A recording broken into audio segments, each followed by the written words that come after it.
نحمدہ ونصلی علی رسولہ الکریم اما بعد اعوذ باللہ من الشیطان الرجیم بسم اللہ الرحمن الرحیم۔ حاضرین اکرام، حاضرین خوابوں کی تعبیروں کے سلسلے میں خواب میں مرغی دیکھنے کے حوالے سے تو اس کی مختلف صورتیں ہیں اور اس کی مختلف تعبیریں ہیں۔ ان سب تعبیروں کو جاننے کے لیے ہماری اس ویڈیو کو آخر تک دیکھیں، اور اگر آپ ہمارے چینل پر نئے ہیں تو برائے مہربانی اس چینل کو سبسکرائب کر دیں اور بیل آئیکن کا بٹن دبا دیں تاکہ آنے والی ہر ویڈیو آپ تک پہنچ سکے۔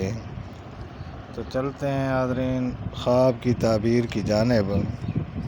حضرت امام ابن سیرین رحمۃ اللہ علیہ نے فرمایا ہے کہ خواب میں مرغی دیکھنا خادم یا کنیز ملنے کی دلیل ہے۔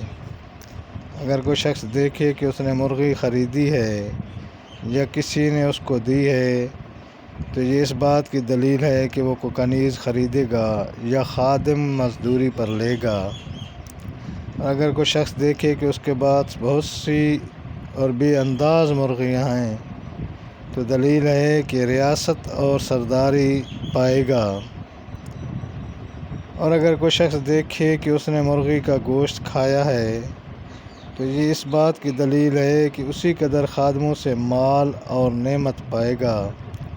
اور اگر کوئی شخص دیکھے کہ اس نے مرغی ذبح کی ہے تو دلیل ہے کہ اس کا فرزند یا اس کے غلام کا فرزند یا اس کی کنیز کسی بلا میں گرفتار ہوگی۔ حضرت ابراہیم کرمانی رحمۃ اللہ علیہ نے فرمایا ہے کہ اگر کوئی شخص دیکھے کہ اس کے پاس مرغی کا انڈا ہے تو یہ اس بات کی دلیل ہے کہ اس کے ہاں لڑکی پیدا ہوگی یا خادموں سے مال حاصل کرے گا۔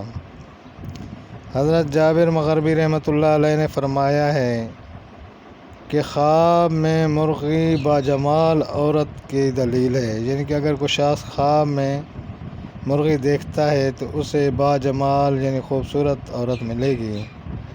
اور اگر کوئی شخص سیاہ مرغی دیکھتا ہے تو باقی مرغیوں سے یہ بہتر ہے۔ اور اگر کوئی شخص دیکھے کہ مرغی نے اس کے گھر میں مرغے کی طرح آواز دی ہے تو دلیل ہے کہ صاحب خواب ناخوش بات سنے گا، یعنی کہ وہ ایسی بات سنے گا جو اسے خوش نہیں آئے گی۔ حضرت اسماعیل اشعث رحمۃ اللہ علیہ نے فرمایا ہے کہ خواب میں مرغی کا دیکھنا 3 وجہ پر ہے۔ نمبر 1 خوبصورت عورت ملنا، نمبر 2 کنیز، نمبر 3 خادم۔